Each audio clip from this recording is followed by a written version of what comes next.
Welcome in 29ers. Jay Smithini here from the mothership in Houston for another day before I make my way to the airport. Terry, out in Myrtle Beach, you doing any traveling for Turkey Day, anything like that? Staying home, like Yeah, Friendsgiving, any of the stuff like that? pretty low key. I mean, we're not super close to anyone down here in Myrtle. So, my girlfriend, does works in a retail bakery type setting. So it's hard to get away during the holiday season, especially. So, yeah. So we went out to eat last week to a Mexican place, and then she's got a cranberry chicken recipe that she's gonna do on Thanksgiving Day. So Okay. we'll That's probably find a Netflix marathon type thing. Oh, all right. Yeah. We can connect on suggestions. Something real light like Black Mirror or something you can watch. Or something real chill. But I know I'm on the way to the airport. It's as we're recording this at about Tuesday at about 5:30 Central Time. I don't know, about 18, 19 hours till I head to the airport to go to Jacksonville, Florida. The nexus of the mothership, the original mothership is Jacksonville, Florida, where I grew up. And I'm actually bringing like my partner, Sarah, and her mom are coming out, and we're going to hang with like my family. So that will be an adventure. Hopefully, no, blood, sweat, or tears or anything like that. I know some of the worldviews might be a little different between like her mom and my folks, which is Oh. which is okay, right? We talked this is like what we touched on a couple weeks ago on the show, right? Like you can coexist with people just if they, even if there are things they don't agree on. Even play your people that don't play cribbage, right? I'll be the only cribbage player in the house. Like I have a few nieces and nephews, and I keep wanting to find if there's like one of them to like coach up, right? Like to Okay. teach the game soup to nuts, like start from the start, like build the next like cribbage dynasty, right? The next toll, the next lock. The next shoot, we were talking before the show started about the next Gurdon, you could say at this point. Like I was looking at the standings before we started, and I don't know if we've ever seen such domination of a season. Like I haven't dug through the record books and this and that, but the amount of points that Brian has at this stage is kind of ridiculous. Like he's got like a 500 point lead on the field on everyone, which is nuts. Like 1,300 points already so far. That's a lot. That's a lot. Yeah, I mean, the highest is what? Low 3000s or something like that? Yeah, I looked it up. It's 3,100, and I had it just a second ago. Like 3,100 and change. Yeah, that Dwayne Toll had in it was like the early 2000s. Let me pull it back up here. I want to give Dwayne his Mr. Toll, as I call him. He's Mr. Toll. He's not Dwayne to me. I have not earned that. 3,100, and this makes for compelling broadcasting here, folks. Thank you, everybody, for listening in, by the way. I hope everybody has a great holiday. 3,121 in 2011. So, yeah, that's a bunch. So Gurdon's got a long way to go. I'm sure that number is in the back of his head, even if he will not admit it. Like, I hope he hits right? 4000. I want to see something like just blow. I want to see an untouchable record after this year. Well, speaking of untouchable records, it's almost like you led me straight into this. Like we did have a record happen over the weekend that I don't know if anybody's going to touch this record for a long, long time. And that uh, David Aiken, who a Hall of Famer, David Aiken, who I think we can all agree is one of the nicer guys in like all of cribbage. Like does God knows the amount of time that guy puts into like Cribbage World and all the other things for all the years. And he had a 14 gamer over the weekend where he had a 34-14, so a grand slam with 6 skunks and a 334 on the plus side there, which is impressive. like I don't know. I've had very few tournaments where in a 22 gamer I've had 34 points, much less in 14. It kind of blows away it blew away the old record by two whole actual like game points. I think the old record was 32-14. So congrats to Dave on that. What an unbelievable day of cards that must have been. Like just, like I've had some good days of cards, but that's pretty good. Well, the first time and only time so far I've ever played the Roadrunner, I am tentatively planning on that in 2027, playing it again. But I was high qualifier in the 14 game main, and I only had a 24 card. So Aiken this past weekend did 10 points better than that. God, That's how that's mind sick. boggling it is. Yeah. All right. The funny part was, and it's funny we mentioned like Gurdon before this. I wasn't even planning on like talking about this, but and it kind of came up in the group chat, is it had a perfect bracket this event, right? So there were 16 qualifiers. So Aiken, after that card, did not get a bye.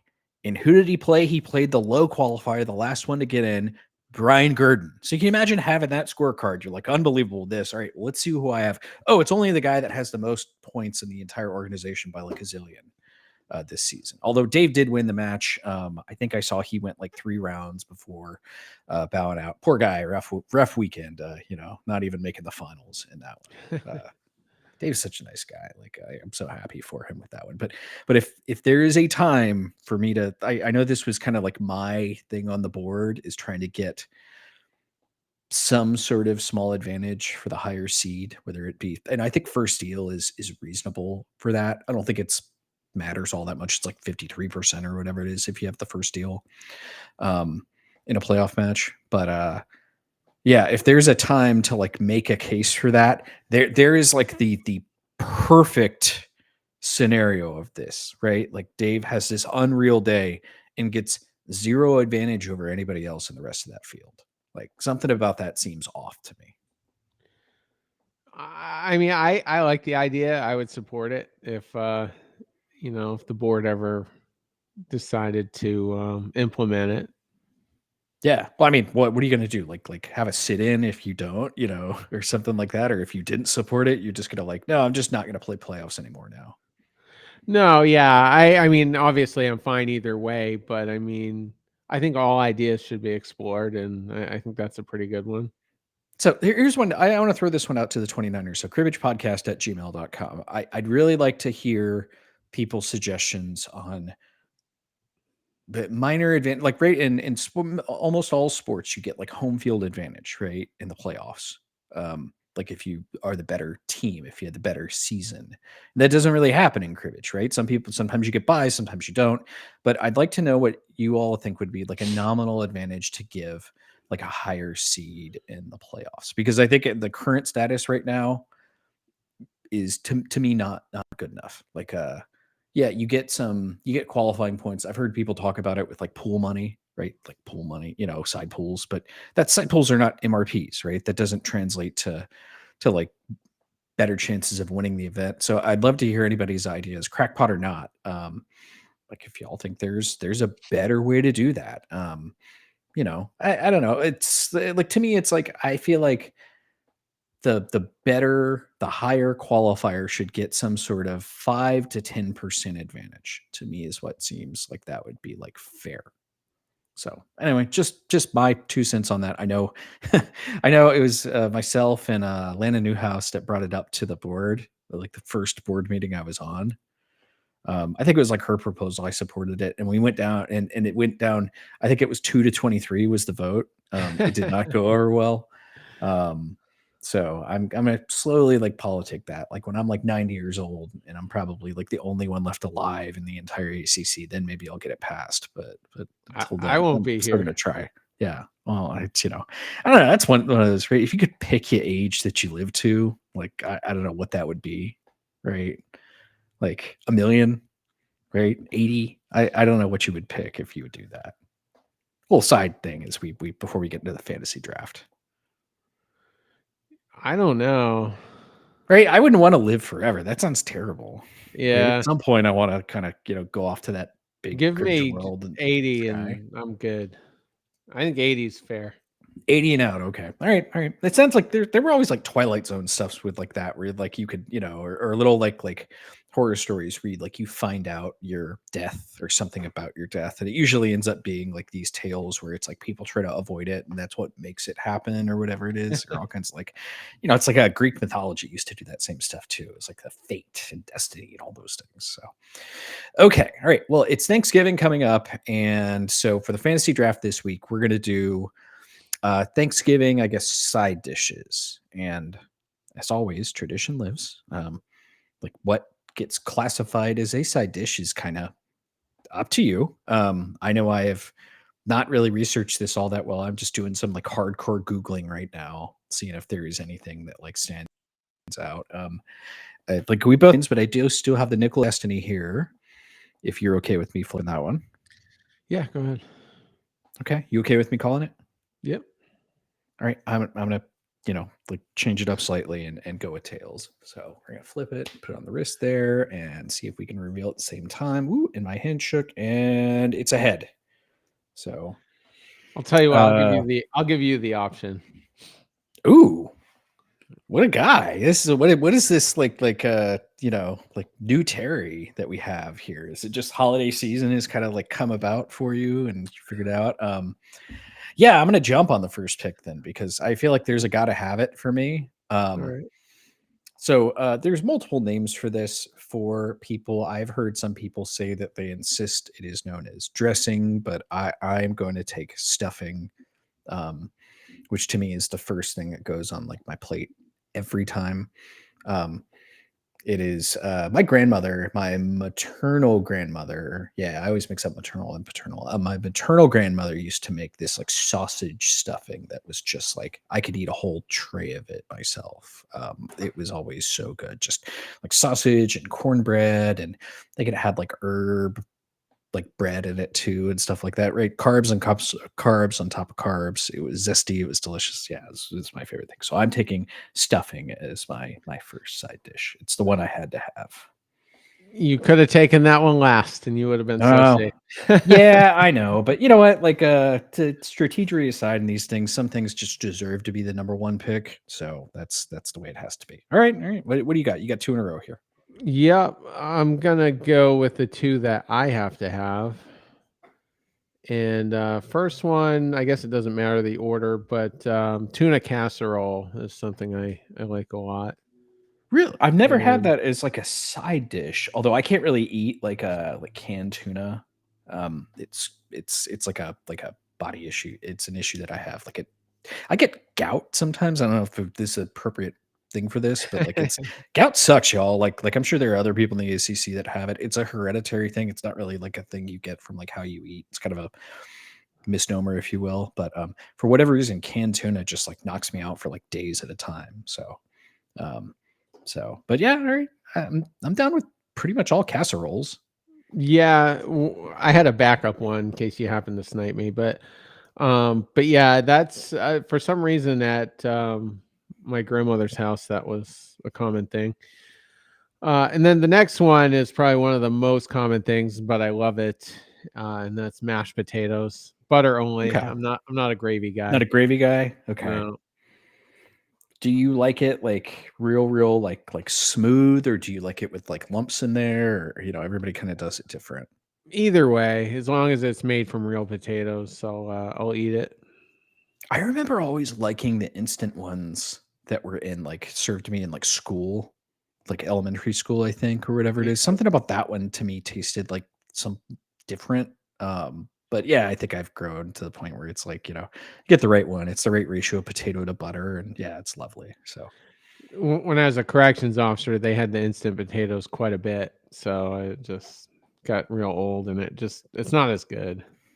no, no, I think I agree. It's not as good. Okay. All right. Well, I'm glad that you left me what you did. I might have taken mashed potatoes, but I think for my next one, I'm taking macaroni and cheese, and that was my paternal grandmother's like killer dish. And it was one of those where like there's been fights in the family over like who has the recipe now that she's like not with us any longer. Um, but it was one of these like it was in like a big like Dutch oven. I remember this like big red Dutch oven, and it's the ones that like it's I don't know, it like congeals in this like very certain way. I don't know how to describe it to those that doesn't have it. And there'd be like pockets of cheese within it. It was wonderful. Like we all fought about it. I guess it's more like a souffle type of preparation. Nothing fancy or anything like that. Just kind of that one. But yeah, like the mac and cheese, I think I have to have on that one. And so far I have a really healthy plate with stuffing and mac and cheese. And so I'll take one that like I would not think that this would be on your list, but again, I'm just taking the things that I want here, and I'm actually going a little different than how most people do. Most people do green bean casserole, but I like green bean, like technically it's called like almondine, but it's basically like green beans just roasted with like slivered almonds. I think that's Okay. I've had that one a few times, so we'll just call that green beans. But yeah, I'm gonna sneak in a vegetable on my plate. Just the little lighter on the side of things, right? A little difference in texture. You get the green beans, right, where it's just a little like little snap to it. You just want a little bit of bite to it. I don't want them mushy, and just having the hit of almonds with it is nice too. Okay. Well, I'm gonna get everything I want apparently. So third on my list is cranberry sauce. I don't know why I like it Is in it a out of the can. can? Yeah, yeah, that's fine with me. Okay. And it's one of those things that's universally either Thanksgiving or Christmas. Like whoever Yeah. has cranberry sauce any other time of the year, you know. Yeah. Yeah, it's not a thing you see a lot outside of that season. I like them a little more if it's like a, actually with cranberries and stuff like that, like a little orange zest, this and that. But also like forever, that was what was always on my table was the canned stuff. And was my grandfather would always call it like crankcase sauce. I don't know why that Huh. is, but it became like a running gag in the family. Right. You just have that bleh of it, even with the little ridges on the side of it from the can. Yeah, It's just sitting yeah, on the little tray, and you just take a little slice of it and move on. I love it. Yeah, Okay, right on. I can taste it right now. Even Okay, you got to try to talk like Sam into just go buy a can of it, right? I wonder how much they crank or they just up the prices on cranberry sauce like 3 weeks before like the holidays, right? Like nobody probably. wants it, yeah, any other time, but yeah, sneak that in there. Okay, So and this last one's actually my favorite of all, and I knew you wouldn't take it. And it's probably somewhat unique, I would think. I'd be curious to know if anyone else, if any of the 29ers have ever had it. But my grandmother and my mom, so it's more on the maternal side of my family, would call it creamed onions. And I'm not like typically an onion guy outside of this. I mean, I'll tolerate them, but it's not my favorite thing. And what you do is you boil it in water, milk, and butter. So the milk and the butter really give it a creamy type, texture. They'll be the broth, especially, obviously. And once they're all boiled, the onions just get so soft, like you can just stab your fork in it, and the onion just kind of comes apart. But it looks like um, pearl onions in my googling that I'm seeing of this. It's like the little teeny tiny like round ones that is what I'm seeing in these like recipes. Is that the way you used to have it, or is it no, like they the were just slices? big onions, like the size of an apple, basically. Oh, okay, And so with the full on like sized onions. Okay, all yeah, right. you'd peel the outer thing, but Of course, yeah. other than that, yeah, and that's my favorite thing. And when I had pie on here in case I had to go to it, but when everybody was diving in for that, I'm like, Jesus, is there any more creamed onions left? I would just finish them.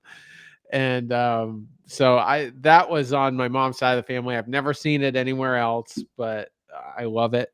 And if anybody is open minded going into the next week and you want to try it, I'm sure there's recipes out there, and it's my favorite. And maybe I'll like I think we're doing like a order in Thanksgiving thing at my folks' place. Just kind of relieve the stress of the situation because nobody wants somebody to have like a stressful day, like cooking in the kitchen all day. But yeah, I'm down with that. Yeah, maybe I'll give it a run. For my last pick, I don't know. You know what? I got my healthy stuff out of the way. I can go more like carbs or this or that on there. Like I pondered taking like Brussels sprouts. That's very hit or miss with everybody. Oh, you know what I'm taking for the last one is that used to be in my when I was like married. We always had coleslaw at all of the meals, all the Christmas and Thanksgiving meals, and it was this very special. Like it was like a real like celery seed heavy, like a savory coleslaw. It wasn't sweet at all, and there were almost like fights for the coleslaw at the table. There's all kinds of like running gags over this one like neighbor that showed up and just like scooped the whole thing onto his plate, like didn't leave any for anybody else. And yeah, it was really good. It was like their like dad's I guess big recipe that he had made. So I'll take coleslaw as my last one. I was pondering taking like I don't know. Are you a sweet potato guy at all? Are you just hard no on anything sweet potatoes? I don't like sweet potatoes. Yeah. I like them okay, but not in this kind of situation. Like I'll have them with other stuff, I guess. Like I like sweet potatoes just fine, but that was one we never had like growing up. So are there any like you were Mainer, right? Were there any other like northeastern things you guys have like fish stew or lobster or anything like that at Thanksgiving? Was that ever a thing? Not at mine, but I'm sure there's lobster chowder type stuff and all that. Okay. Uh, I know here in Texas, a lot of people will do like a brisket. Like if we were gonna do like like build your plate and you took like turkey, then I was gonna take like brisket as my meat, but we just did like the side dishes on that. Are you turkey or like a ham guy or dark meat, light meat? all of it's fine. Yeah. Okay. I don't like ham very much. I'm not a ham guy. Like it's something about the texture of like the big spiral ham. It's just kind of off-putting to me. Yeah, I mean, we'd have that for Easter typically and occasionally Mhm. on Sundays throughout the year, but Okay. All right. yeah. Well, we'd love to hear everybody's Thanksgiving traditions, their dishes, right? There's so much of it revolves around like the food and get together and all these things, right? And maybe we'll do I'm sure we'll do a separate episode where we do like a dessert based one, but I definitely want to hear like about the stuff that like that your girlfriend is like making, right? Is like the actual like baker. Like I gotta get photos and things like that. Just keep that in mind. Like the camera eats first, Terry, is what we foodies say, or the people like taking like the pictures of like the food on the table and all those things. Like the camera eats first, Mr. Cushman. I Just can show you some stuff later on, but oh I mean, yeah. he does Hell some yeah. really extravagant stuff, yeah. Oh, I'd love to see it. I'd love to try it. Yeah, I'm gonna sneak out there, for one of these like South Carolina tournaments, and we're gonna do like a bake off or something like that. Okay. So I'm so in. Okay, all right. So let's jump to the mailbag really quick here, and I do not have it on the screen. I normally do, so I'm gonna move this really quick.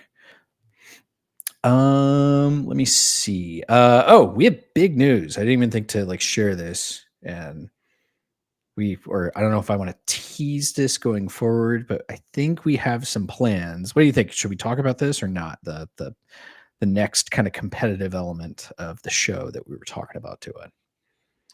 Go Save ahead. this for after the holidays. So I think we're gonna do a competitive. This is your idea. I'm gonna give you credit for it. Like you kind of came up with the idea first, to do a competitive cribbage long match.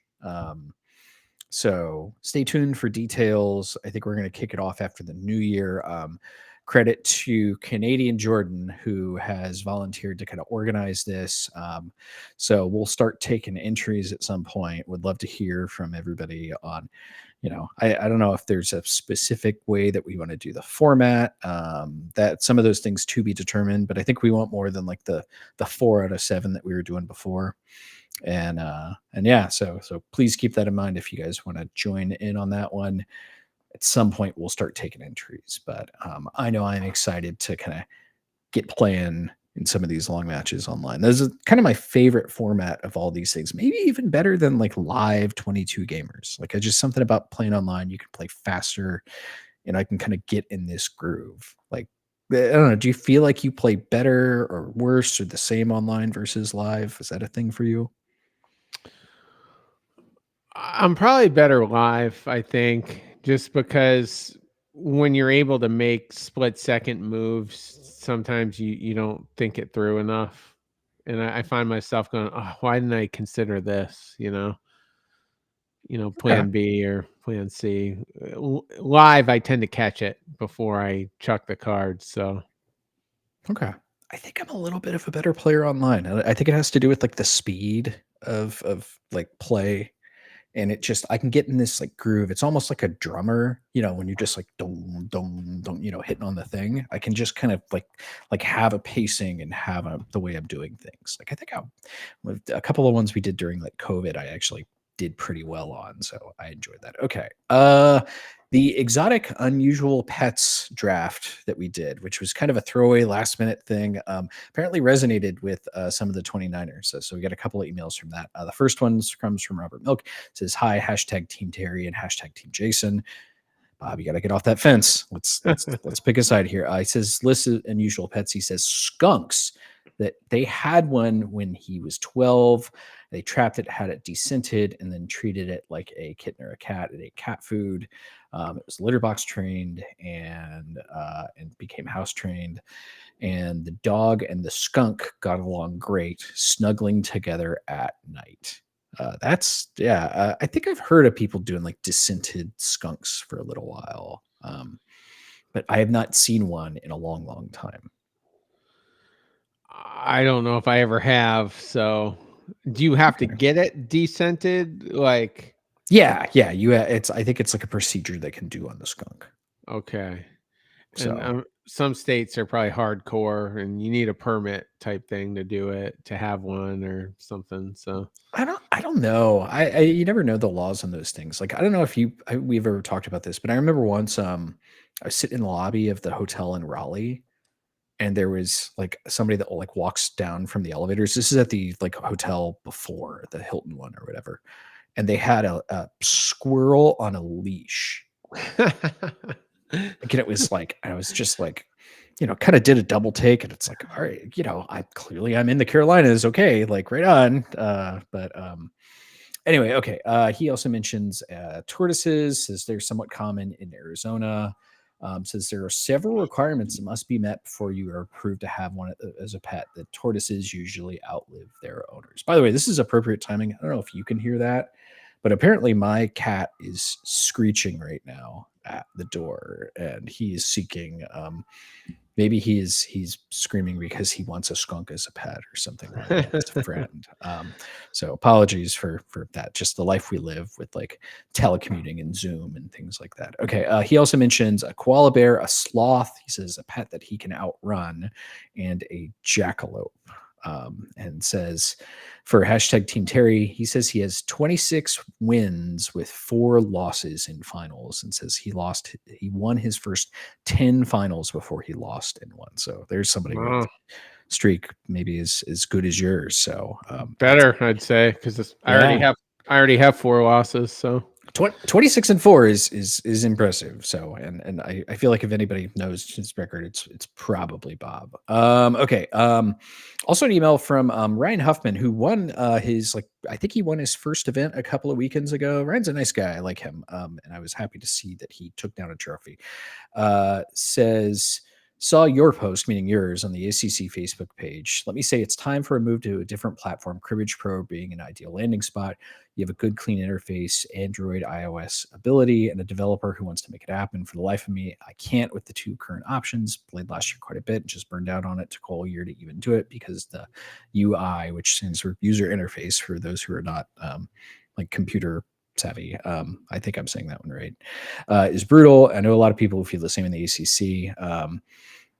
He mentioned another couple of things, but I do agree, and I think you and I are on the same page on this one. The Cribbage Pro of all the apps is like head and shoulders above all the rest of them. So I think at least a partial change is needed, and I think Cribbage Pro is the ideal dance partner.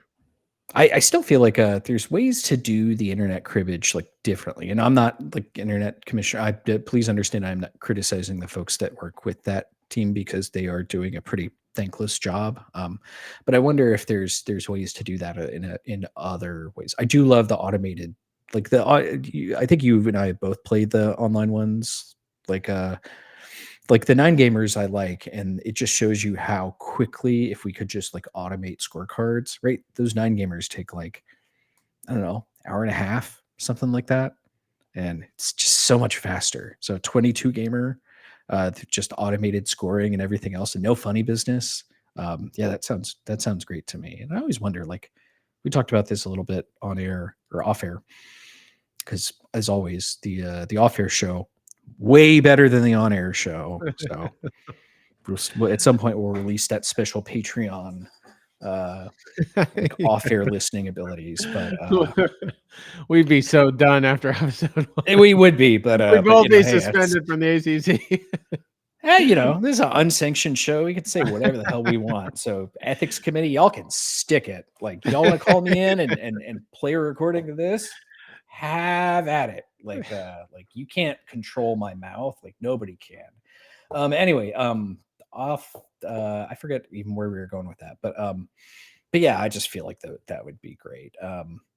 It'd just be such a better way to do it. Okay. Here's another one.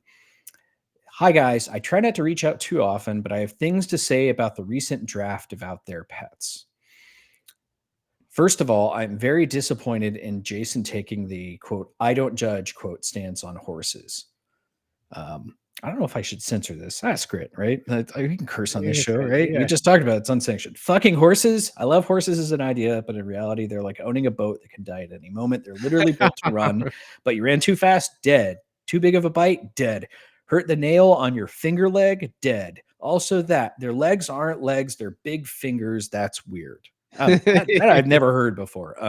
Anyway, and because Jason judges everything I love, but apparently is cool with horses, I'm also going to ruin dolphins for you. You know what else is smart? Psychopaths. Dolphins are not to be trusted around other dolphins, seals, orcas, who can typically hold their own, but dolphins are adapting. Fish people are anything they feel like fucking with.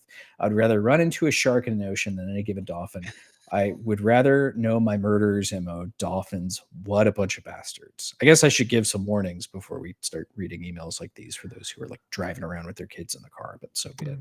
That's all good. The world curses nowadays. Also, the documentary about the octopus was called My Octopus Teacher, so that's my screw up on that one. Everybody watch that; it's amazing. And it is probably the best movie ever made. When we win the lottery, we're getting an aquarium the size of 5 city blocks. We will have octopi with a big octopus emoji. Anyway, good draft. And if either of you befriends a crow before I do, you are dead to me. From any guesses? Tammy? Sarah. So, Yeah, so that's my partner Sarah, for everybody that knows. So yeah, these are the things I deal with. It's like I get blowback to the fantasy draft. So right on. That's right. That's the life I choose to live. So but thank you for reaching out, my love. So thank you on that. My apologies to Tammy. Yeah. Well, I could see Tammy writing an email with that kind of tone. She's nicer than Sarah. That I shouldn't say that. Sarah has some opinions, and that's part of the reason I love her as I do. And I know Tammy has some opinions, but maybe she'd write a little, nicer via email, right? Internet voice is tricky. Okay. All right. So to the hands this time, and I think we have 5 for your pleasure this evening. Let me find the window here, and the first one is yours, Terry. So I'm gonna let you give the intro. And again, for those who are listening instead of watching, and I bet the listening audience may be a little bigger this week with those, hopefully like driving around.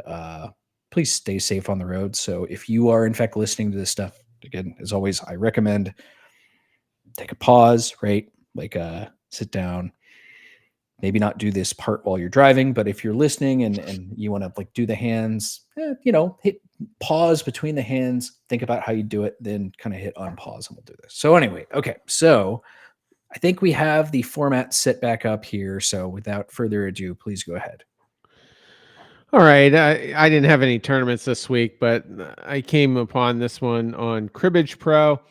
So I am relatively out of position. Well, solidly out of position here in the 55 hole. I am pwned. My opponent is dealing in the 61 hole. So they're not in super great position either, but they do have the lead with the crib. So 55, 61, I'm behind. I am dealt 2, 3, 4, 5, 6, queen. There is no flush here. So again, that's 2, 3, 4, 5, 6 queen. Okay. I feel like there are two very distinct streets to go here. And for me, this is kind of an all out offense situation. But that being said, I feel like the way I like to hold this one is I throw queen two from this spot. The only I don't like I hate not having the instant free 15 if I hold like 2, 3, 4, 5 because I feel like I'm gonna score on almost anything there. But I think I like 3, 4, 5, 6. I like that there are cuts at 16 and there are not cuts at 16 with 2, 3, 4, 5. And I'm not going to do anything silly like throw 2, 3 here. So I like 3, 4, 5, 6 from this spot just a little bit more. Almost definitely leading the 3. There's maybe depending on what cut card comes, maybe there's a place where I lead the 6. But yeah, that's just how I tend to hold this one. I actually did like the 2, 3, 4, 5, mostly for the pegging aspect of it. You can easily peg at least 2 or 3 on it. And, if you cut into it, if you cut a 3, 4, or 5, you're going to cut into 12, which would put me at least at the 67 hole and possibly as high up as 70 or so if I am able to peg with it. So, and I would lead the deuce from it. So that was the way I played it. I wouldn't die on the hill. That's definitely the way to play it. But Okay. I just it's want a got, little more out of the cuts that I hit on that one. I will like opt away from the I agree 2, 3, 4, 5 is a little bit of a better pegging hand. Hopefully we can both agree. Like to me, defense is not even like a part. I'll throw anything from this kind of spot, 55, 61. Dealer is depending on again which positional items you go with, like 8 to 10 points short of their position as dealer. Right? Like if I catch something average here, I'm going to be 4, 5 points short. So I just need to steal a little bit, and I'm not really afraid of like almost anything here. Like I'd hear somebody out if they said throw 2, 3 from this spot. I don't like it. I feel like you have to hold a 4 card run. 2, 3 is a little risky, but I just feel like it's just a better way to go about this one is just the hold the steady 6 points and you know hope to catch something on the cut. I think everything does everything hit 3, 4, 5, 6. I think everything hits 3, 4, 5, 6 for at least like 2 points. yeah, it does. Yeah. Right. So it's almost like I'm rooting for like anything other than a face card. Right. Like nines aren't my best buddies there and things like that. But that's the other thing with 2, 3, 4, 5, right? There are total misses, right? The 7 misses it totally. Um, Well, no, you'll get a 15 out of it. well, There's a bunch. right. But I mean, There's a bunch that'll only give you 2. Let's put it that right. Well, way. it doesn't, it takes you to 6 points only, I guess I should say. Yeah. Yeah. Right. So, okay. All right. Fair enough. All right. Mark that down as a disagree. So that's, I forget, I think it was like 20 to 13 or something like that is where we left it off last time. I'll look it up. Okay. Which buy a little time here to do Okay, that so we as we load disagree. up the next one. Oh, by the way, I pulled these up here. Like again, credit to David Hayes and his website here, cribbage121.com, that kind of goes through these holds and it kind of explains like all these different like ways to go about this.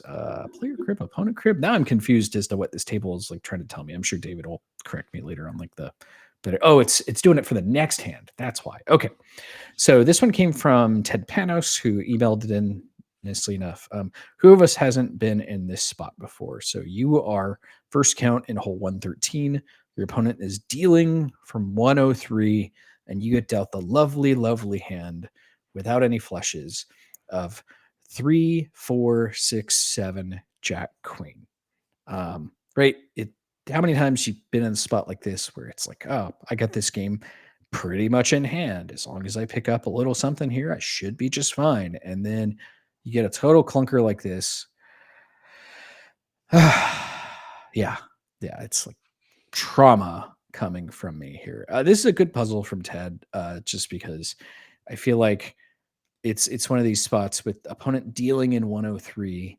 Like you feel safe enough, but you kind of like to get going a little bit, and Queen Jack feels a little unsafe. I don't know. How do you feel about this one, Terry? I'm still to this millisecond trying to figure out what I like. My Yeah, I hate all of it. I hate all of it. I just wanna, like, I never do this, but, like, I wanna, you know, toss a card under the table and be like, "Oh, sorry, misdeal. We gotta do this again." Like, which I'm sure actually people have done, but no, I mean, like, this is a spot where it's just like, "Damn it." Like, had this game all the way, and then there it goes. So, what do you like?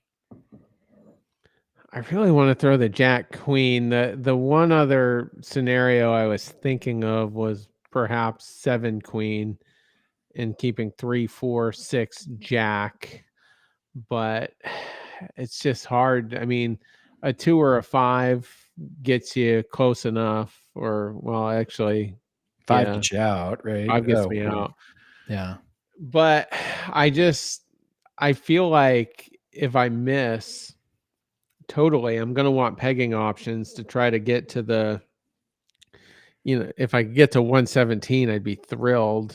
I'd be more Right, thrilled try if to I peg got out next beyond that. hand, yeah. Exactly, and Jack Queen is a dangerous throw, so, it's one of those they can hit big or it'll completely miss. If they throw 6, 9 and you cut a small one, then obviously you're not in bad shape, but I'm gonna keep the 3, 4, 6, 7 here and just see how it goes. Maybe I'll lead the 7 and, see what happens.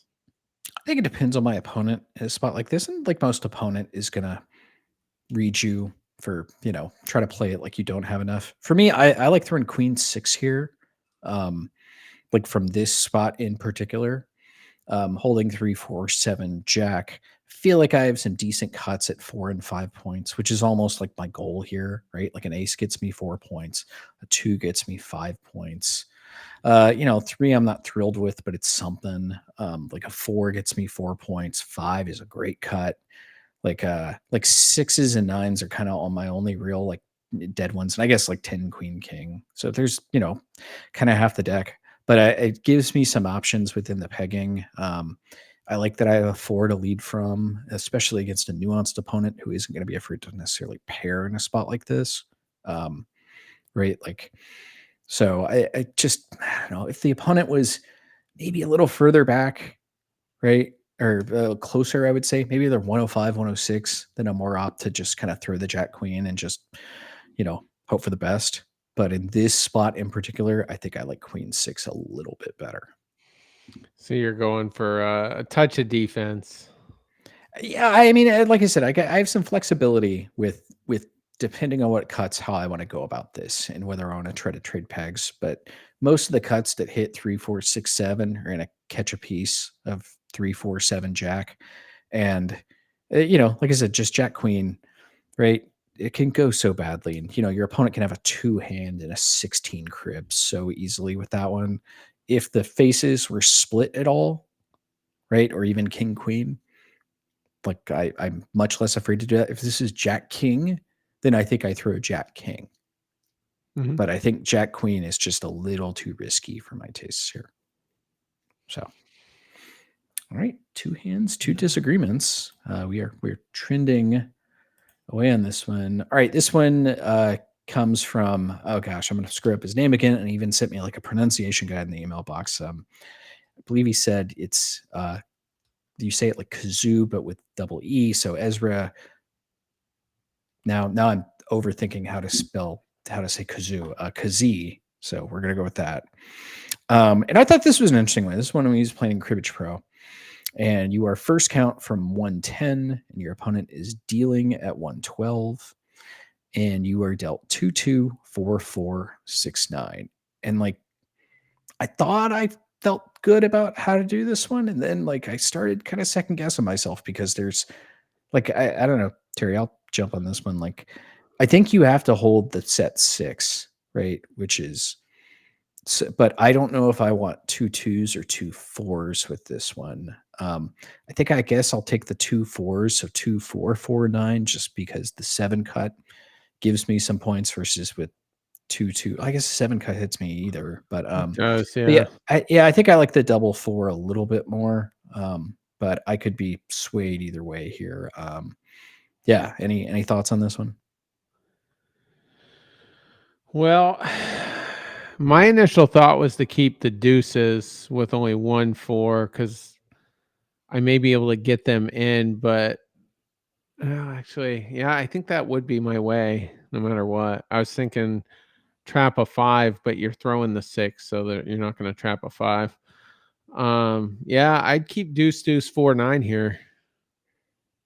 So the idea being that you're going to lead the nine, like walk me through like your process of that element of it. Like I'll hear you out, but like where is the 3 points going to help you there?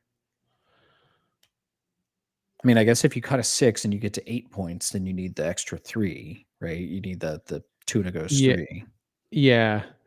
I mean, I think you're gonna it's just all in the pegging. I think if you keep 2 fours, you're I mean, I don't think anything different gets you out, you know? You've got the same outs either way, I think.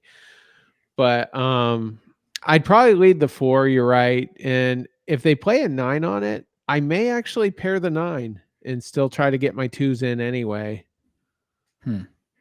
Yeah, that's a dicey little one there. I guess it depends on if you catch any of the cut, right? Like if you whiff the cut True. completely, or if if you catch like a right, like if the cut's a 6 and you have 8 points and they play the 9 on it, and then I think you have to play the 2 and just hope you get a go somewhere else along the way. Or I don't know, maybe you're willing to go total gonzo with this, but just live with it if they have the 9 for 31 for 8 when just Oh, I and that's like definitely game would. over. Yeah, I Really? would. Okay. I'd risk it, yeah. There's almost no situation where I won't pair the 9 there. But I'll tell you what though, having thought about it for an extra half a second, the 5 gets you out with your hold, it wouldn't get me out. Well, it doesn't get Oh, it it'll give gives you me the more. extra 2 points is Yeah, what you're saying. that's Right. what I meant. Yeah, yeah. Yeah. Okay. So All right. So it's like a mild disagree, but and you said lead the 4 if you do that. Any consideration of leading the 9? it would depend on what's cut, but probably Let's not. say you whiff the cut, right? Like, right. If you whiff the cut, I think you have to lead the 9 on this because you're needing to peg 5 holes then, and there's no way you're getting that, or it's going to be really hard to get that with the 4 lead, unless you just happen to like trap a 2 on the end. Your opponent has one of the two twos left in the deck. I guess so, but because you're actually if I'm leading the 9, I'm hoping they've got all small cards basically. But I mean, there's a spot and they could have like I don't know, like 3 Jack Queen King, right? You lead the 9, they play like a queen, right? You play like a 4, then you force their 3 out, right? Then you play the 2 for a run for 3, and then you pair your 2, you're out. I mean, that's just one off the top. It's not a very common that hand for your opponent to have, but maybe there's a yeah, spot where they could have something silly like that, or I mean, yeah, it's you're a right. Maybe they pathway. could. Yeah, right. You're just all. Sometimes in these spots, all you're trying to do is build like a pathway. And again, I think I've said this before, but like in games, when I take the time to like ponder how I want to hold a hand, I'm also going to take the time to think about how I want to play it with like kind of almost each cut card. And I think that's something that some opponents kind of miss. Like the cut will come, and then like they have to think about how they want to peg it. And to me, I've already like pre-thought that stuff out. And I think that sometimes you can kind of give away some information when it's like, okay, the cut, like when in game, when my opponent does something like that, the cut comes and then they're like pausing and thinking about it. That gives me some information of like, oh, okay, that like cut hit them in a way and they're not out yet, but they're this or they're that, or they're trying to like, sometimes you can kind of piece together more of what their hand is from that kind of play. Mhm. So, Yeah, all right. So 2 hands, 2 disagreements. 3 Or actually. 3 disagreements. 3. I can't even count today. Okay. This one came from Voldemort, and I should read the story on it because I don't know if the hold is all that difficult. Thought I had his email blocked, but apparently not. So let me read this one out. Oh, you know what? I gotta like pause the screen or move something else on this one. I'll at least like paraphrase here because I don't want to like show his email on the screen because he's Voldemort, right? Like we don't even talk about him. But and now I've lost like everything on screen. I can't even see you. This is like the joys of this. So basically, he's saying he's playing Mike Fetchel in this one, and in the first hand of a playoff match, And right, like the hold here to me is pretty evident. I think you have to throw the fives, right? Like seems pretty clear. Maybe you could make a case someplace somewhere for 6-9, I guess. And I don't think so. I didn't even say the hand for those who aren't like watching. So it's first hand of a playoff match, your own crib, 3-3-5-5-6-9. And so I think you check the nickels. You're holding 6 points. Like you're literally holding the most points by holding 3-3-6-9 and throwing the two fives. And he says against Mike Fetchel, and again paraphrasing here, at the end they cut a 4, and so Rob was kind of kicking himself for that hold. But Fetchel said he threw 6-4, so he had a 24 crib. It said Mike eventually got the last laugh and that he won the match. So right, easy hold, not really much to talk about on this one. Like if you have questions as to like why that is, and like email or whatever it is. But right, you're holding the most points and you're throwing the best throw that you possibly can to the crib. So that I don't think there's much in doubt on that one. So I'm noticing that you are the dealer is correct here. So hey, all right, a little feather in the cap of David Hayes here. So that is correct. That was confusing trying to look at that stuff like I on last week's show. I kept second guessing. I'm like, did I just input it wrong or something? Like, Yeah, I'm with you. It was throwing me. But and we even have the submitter showing up on there. Like we got the technology like rolling here on the Competitive Cribbage podcast. So all right, I think we got one last hand here. And here we go. And it's for me. Oh yeah, that's right. So I had another epic outing at Grassroots over the weekend where I had a solid, I think 8 points. That's where I ended on. Yeah. Yeah. So so this is my first hand of the whole day, believe it or not. And so it's 0-0, your opponent's crib. And I feel like 3 pair hands are always fun or, unfun, depending on how you look at it. This one is 4-4, 10-10, queen, queen. So I don't think this one is overly difficult. I think it's kind of right. You kind of pick a road and go with it. But I'm curious if you think anything different than I did here, Terry. honestly, I would just chuck the fours if it's the first hand of the game. I mean, I'm holding 10-10, queen, queen. You can get destroyed pegging. So maybe in a 4th Street or later on 3rd Street situation, I may consider throwing maybe the tens. But first hand of the game, I'm going for the biggest hand possible. Wow. Okay. We do disagree here. Okay. So something you said earlier. So in my opinion, I think you throw the queens here. But you mentioned like later in the game, you might consider throwing the tens. Why the tens and not the queens?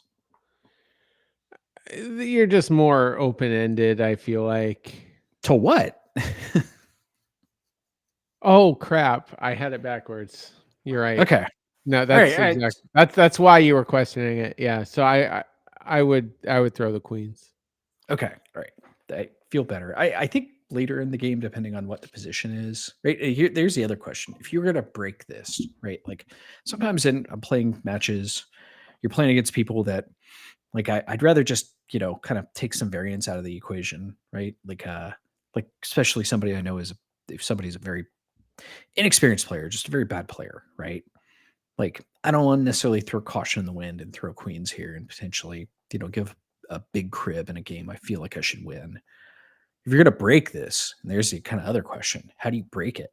Is it queen 10? Is it queen 4? I'd probably throw queen 4. Okay. I think queen 10 is how I'd break it. Gives you a better lead card. And again, depends on the opponent, right? Are they capable of pairing lead cards, right? If they aren't, something to think about, right? Then, it's like, okay, then leading from your pair of fours there seems counterproductive, if you will, right? Or at least it's a big reason to hold it that way is to be able to sneak in that 6 points. But yeah, I just I think queens are how I throw this one. But it's again like you're tinfoil Terry, you are Mr. Offense, like you are go for it in this spot. So okay, fair enough. I'm not mad about it. So we disagreed on literally all of them today, other than the one that we're counting. I don't know if we even count that one from Voldemort that was more of like telling the story than it was about how to hold the hand. So Well, yeah, it's just that's the way the cookie crumbled. I'm trying to look for last week's, but I don't see it. All right, we'll follow up in the notes, or someday some historian, right? We'll go through comb through these episodes and figure out and decide, okay, like Terry says that it's like the baseball people that find like something from like oh, in 1912 for the Boston Bean Eaters, like this one guy actually was credited with a hit when it was an error, and so this person's career hits is down to this or whatever it is. Like you have somebody do that in cribbage at some point, like find some error in what we've been doing. But try to buy you time there. Nothing. Oh, I got it now. Yeah, Oh, so all right. it is 21-17. Is that including today? Yep. Okay, 21 to 7. All right, all right. We're almost at 50-50, which is interesting in itself. That's all right. That's again, there is room for us to see the world differently, whether it be cribbage or whether it be the rest of life. So, all right, I think that's our last hand. So, yeah, okay, that's all of them. So, we'll hit some of the computer stuff later. Well, anyway, but yeah, I'm super excited for the long match that's coming up. I like the idea of we do the drawing live on this program, or at least like recorded live or whatever it is. Kind of give our reactions to the brackets. Is there anybody you feel like when you have this like long match that you would really like to play, or you'd really like prefer to avoid playing? Honestly, I'd rather avoid Locke and Gurdon if he plays for as long as I can. Okay. Like just try to catch those guys later. Do you feel like any of the are there any players like online that you feel like play you better, or you just get whooped up by anybody online? Kelly Holt just absolutely owns me. And we did a lot of long matches back in the day, like before the pandemic. And I think Locke won. It was either 3 out of 4 against me or 4 out of 5 just beat me. The one time I beat him, we went like deep into overtime. So that was kind of epic. Gurdon beat me the 1 or 2 times he ever played me. He was the one I in that very match he taught me that generally you're safe to pair their lead 5 if they do it, and he did it to me a couple of times and got away with it. So, Do you know what's funny is I had a playoff match with him in Reno, and yeah. it was one of those that went like right down to kind of the wire, and I had like a 5-5-10 jack or something like that, and missed the cut. Thought I was gonna like lose the match. I led the 5, and he paired it. And when I tripped it, he about jumped out of his seat, and, Yeah. he got a little mad about it. That's my, like, feather in my cap is just I will say this one aloud on the show. I'm undefeated against Brian Gurdon in playoff matches. I think it's like 2-0 or 3-0, but yeah, just and maybe I'm wrong on that, but I'm pretty sure I have not lost a playoff match to that guy. So, again, not a large sample size, so I and if I play long enough, I'm sure that will get smacked around, but nah, see for me, it's like I love playing the tip top like people, especially in that kind of format. I feel like it's like, oh, you're coming to my world now. Like, so I'm super excited for this one. All right. Well, if anybody has any suggestions on hands, if you have any comments on the fantasy draft, any of the Thanksgiving stuff, or if you want to give ideas on how you think the format should be for the long match, right? Points. Because I know there's ways that like the Northeast does it, some of these other zones, and how some of the online ones. Please email them cribbagepodcast@gmail.com. Love to hear your ideas. We'll listen to all your ideas, but benevolent dictators we are of this program. We're going to make it however the hell we want it, damn it.